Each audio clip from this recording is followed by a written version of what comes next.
शंकरपाळ्या बनवते रंगीबेरंगी, म्हणजे कलरफुल. त्याचं साहित्य दाखवते. पाव किलो मैदा आहे, 1 वाटी रवा आहे, ही मोठी 1 वाटी साखर आहे, हे मीठ आहे 1 चमचा, हे 2-3 चमचे आहे ना घी आहे, हे कलर आहेत, हे 3 कलर घेतले आहे, लाल, ऑरेंज आणि हिरवा कलर.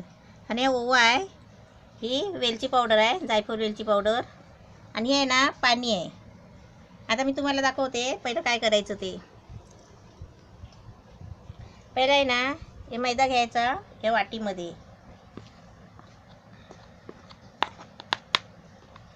थोडंसं लाटायला ठेवायचा, म्हणजे लाटायला लागलं तर पीठ. त्याच्यामध्ये आहे ना हा रवा टाकायचा, 1 वाटी रवा, पाव किलो मैदा, 1 वाटी रवा. त्याच्यामध्ये हा 1 चमचा मीठ आहे, थोडासा ओवा टाकायचा. ओवा आपण सर्व वस्तूमध्ये ओवा वापरायचा, कारण का पोटबीट फुगत नाही असं म्हणून. आणि हे आहे ना हे असं सर्व मिक्स करायचं.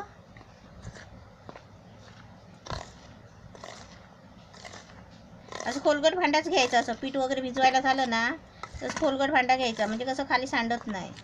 याचं मिक्स केलं आहे. आता हे आहे ना हे घी घेतलं आहे ना, हे आता गरम करायचं आहे, एकदम मस्त कडकडीत करायचं आहे. कड यायला देऊन आहे ना, हे कड आल्यावर ह्या पिठामध्ये मोहन घालायचं आहे. आता हे मी गरम करून आणते. असं मस्त गरम तूप करून घ्यायचं, हे बघा असं ओतायचं पिठामध्ये गरम गरम. हात नाही घालायचा आणि असं चमच्याने ढवळायचं. हात घातला तर हात भाजेल ना.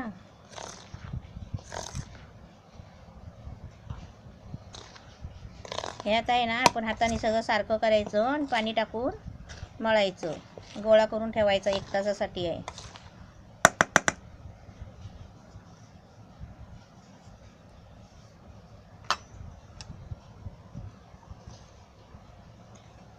आता हे असं सारखं करायचं. त्याच्यात तूप टाकलेलं आहे ना. मी कसं आता ते दिवाळी नाही ना, मग दिवाळीच्या आधी तुम्हाला दाखवायला लागतंय, म्हणून मी आता थोडं थोडं दाखवते तुम्हाला. तुम्ही दिवाळीला भरपूर करा. आधी पहिलं दिवाळीच्या आधी करून बघा, आणि दिवाळीला छानच होत लागतात हे. तुम्ही मस्तपैकी दिवाळीला डबल डबल करा. मी 1 वाटी घेतले, तिथे तुम्ही 2 वाट्या घ्या आणि छानपैकी करा मस्त. आता हे पाणी घेऊन आहे ना असं मळून घ्यायचं गोळा करून. थंड पाणी आहे. 1 तास कशाला ठेवायचा, त्यात रवा आहे ना त्याच्यासाठी 1 तास ठेवायचा. हे थंड पाणी आहे, म्हणजे साधं पाणी आहे.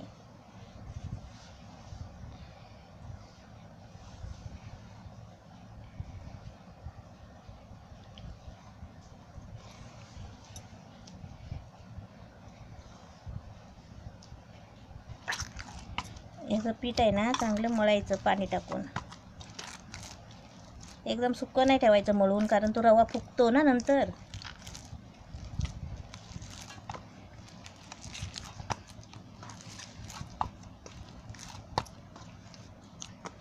असं छान असं मळून ठेवायचा गोळा. आता 1 तास ठेवायचं आहे झाकून. पीठ बघा मी कसा मळला आहे ते, हे बघा असं पीठ आला पाहिजे. एकदम पातळ पण नाही आणि एकदम सुक्का पण नाही. असं आता हे झाकून मारून ठेवायचं याच्यावर. रव्याचं मैद्याचं पीठ आहे ना मळून ठेवला होता, ते 1 तास झालाय बरोबर. आता बघूया आपण, तर मस्त घट्ट गोळा झालाय. आता आपण याच्यामध्ये आहे ना थोडी वेलची टाकूया, वेलची पावडर.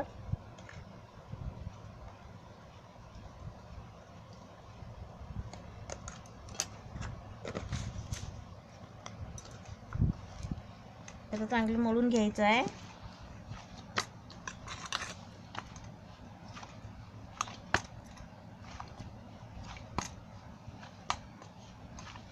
आता याच्यामध्ये पाणी नाही टाकायचं, असं चांगलं आहे ना घट्ट एकदम जोरात मळायला लागतं, कारण हे असं ना ताट पीठ झालंय ना एकदम.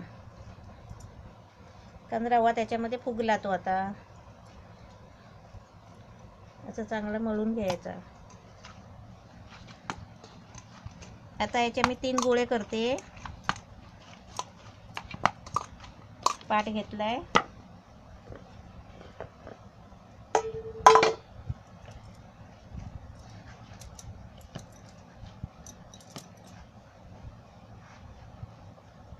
3-4 गोळे करून घ्यायचे, आपल्याला पुऱ्या लाटायला होतील ना असे. 4 करते बारके बारके. हे आता काय करायचं माहिती आहे का, एका एका गोळ्यामध्ये कलर टाकायचा. कलर काय खायचे कलरच असतात, ते काय वाईट नसतात. तर ते एका एका गोळ्यामध्ये कलर टाकायचा. त्याचा थोडा कलर करायचा, मळून घ्यायचा परत.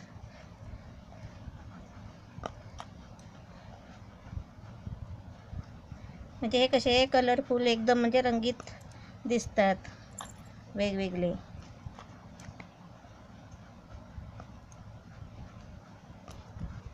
हे आहेत ना, असा कलर आहे ना थोडा थोडा टाकायचा, जास्त नाही. म्हणजे थोडं काहीतरी जरा म्हणजे असा दिवाळीचा फराळ म्हणजे असं वेगळ्या काहीतरी पद्धतीचा करायचा छानसा. असे 4 गोळ्या नाही ना, 4 प्रकारचे एक सफेद ठेवायचा, हाय तसाच सफेद ठेवायचा. आणि अशा 2 गोळ्यामध्ये अलग अलग कलर घालायचे. आता लाल घातला आहे, आता ऑरेंज आणि हिरवा कलर टाकला ना पिठावर, मग असं पाणी लावून फिरवायचा. मग असं पाण्याने कसा कलर विरघळतो आणि सगळीकडे लागतो. मग हे असे आपण 4 कलर करून घेतले आहे. म्हणजे हा सफेदच कलर आहे, ऑरेंज कलर आहे, हिरवा आणि लाल असे कलरफुल आपण शंकरपाळ्या करायचे. आता आपण लाटायला घ्यायचं. तळताना कसे एकत्रच तळायचे आहेत, असं नाही वेगवेगळे.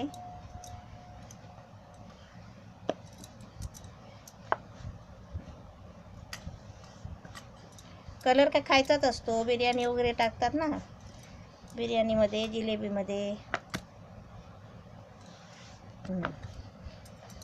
म्हणजे कलर नको असेल ना तर नाही करायचे, सफेदच करायचे.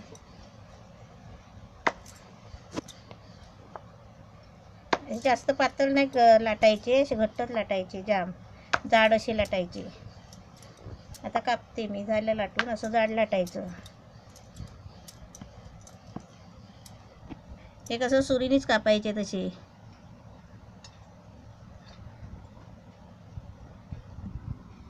हे बघा, हे छान कापून घेतले. आणि हे उरलेले बाजूचे तुकडे असतात ना, ते पण असे साईडला ठेवायचे, कारण आपल्याला ते घरगुती खायला होतील ना. ते असे परत पिठामध्ये मिक्स नाही करायचे. हे असं लाटून घ्यायचं, असे जाडच लाटायचे. हे आपले शंकरपाळ्या पूर्ण लाटून वगैरे झाल्या आहेत, कलरफुल एकदम. हे हिरवा कलर झाला आहे, ऑरेंज कलर, सफेद कलर आणि लाल कलर असे मस्त झाले आहे. आता तुम्ही म्हणा ही साखर काय करणार. आणि त्याचा उरलेला भाग आहे ना, हे आजूबाजूचं उरलेलं असतं ना, हे असं ठेवायचं, कापून घ्यायचं. ते बारीक बारीक असे ते आजूबाजूचे राहतात ना, ते चौकोनी भाग कापल्यावर आपण तसे परत मळायचे ना, असे ठेवायचे तुकडे करून. ते आपल्याला खायला होतात असे ठेवायचे, परत ते मळायचं नाही. मग ते हे आहे ना, हे साखरेचा पाक करायचा आहे. आता मी तुम्हाला सांगते, ही साखर आहे ना, याच्यात पाक करायची. ही 1 वाटी साखर आहे ना, त्याच्यात अर्धी वाटी पाणी टाकायचं आणि 2 तारी पाक बनवायचा. हे तळता नाही ना, हे एका गॅसवर हे पाक बनवायला ठेवते. आता गॅसकडे जाते आणि तुम्हाला तळून पण दाखवते आणि ह्या साखरेचा पाक पण करते.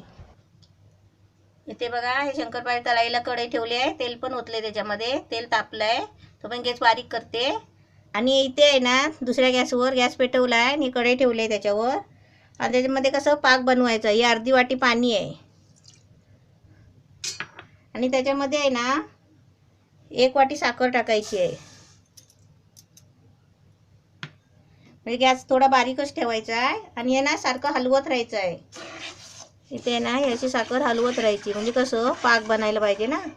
तोपर्यंत आहे ना तिकडे तळायला टाकायचं, म्हणजे इकडे तोपर्यंत पाक बनेल. हे आता ना मी त्याच्यातून तेलामध्ये तळून काढते. तेल तापलं आहे.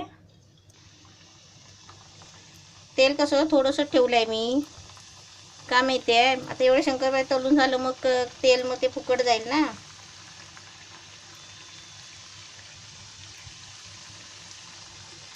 तेलात राहतील तेवढे टाकायचे.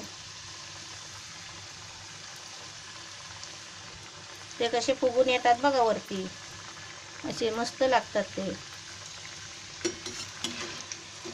ते असे चांगले तळून काढायचे, थोडा रंग यायला द्यायचा नाही. एकदम थोडे काळे नाही करायचे, एकदम गोल्डन नाही एकदम करायचे आहे, थोडेसे भाजून काढायचे.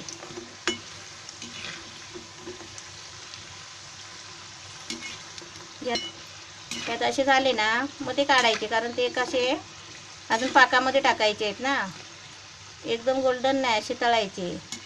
आता ते काढते मी. तेल चांगला असा नितळून घ्यायचा.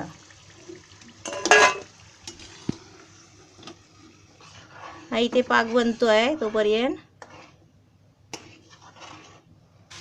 हे असे ना सगळे आता सारखे असे तळून घेते. नंतर तुम्हाला पाकात टाकून दाखवते. पाक पण बनतोय एका साईडला, मी तुम्हाला पाकात टाकून मग नंतर दाखवते. हे शंकरपाळे असे तळून झाले आहेत. आता मी हा बघा पाक झालाय कसा, हा बघा एकदम असा पाक मस्त झालेला आहे, घट्ट एकदम. आता त्याच्यामध्ये आहे ना हे शंकरपाळे त्याच्यामध्ये टाकायचे सगळे आणि ते सगळे मिक्स करायचे. ते पाकामध्ये आहे ना म्हणजे सर्व हलवायचे घालून.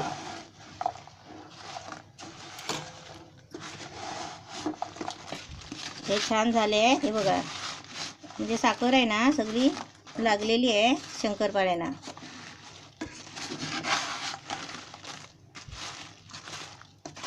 मस्त झालेले आहेत. आता मी ताटामध्ये काढून तुम्हाला दाखवते. हे कसे साखर अशी पाक ओला असताना टाकायचं त्याच्यामध्ये आणि मिक्स करून घ्यायचं. खाली उतरून पाक नाही ठेवायचा. आता सर्व लागलेलं आहे आणि आता बघा छान पण दिसतात आहे. हे पाकातून आहे ना शंकरपाळ्या काढून घेतले. हे असं पाक सुकला ना मग ही साखर उरली ना तर ती टाकायची नाही. मग ती ही साखर आहे ना वाटीत काढून ठेवायची आणि परत आपल्याला लाडू वगैरे बनवायचे असतील ना त्या मिक्सरला लावून घ्यायची. ही फेकायची नाही साखर, चांगली साखर आहे. बघा हाताला बघ किती कलर लागला आहे. हे रंगीबेरंगी शंकरपाळ्या साखरेच्या पाकातल्या मस्त रेडी तयार झालेल्या आहेत. छान झाले आहेत. तुम्ही दिवाळीसाठी करा एकदम मस्तपैकी. हे ना पाकात टाकले ना शंकरपाळ्या मग हे बघा खाज्यासारखे होतात. म्हणजे साखर आहे ना वरती छान लागते आणि खायला पण मस्त लागतात एकदम असे. बघ आता ते गरम आहेत म्हणून, नाही ते एकदम खुसखुशीत होतात.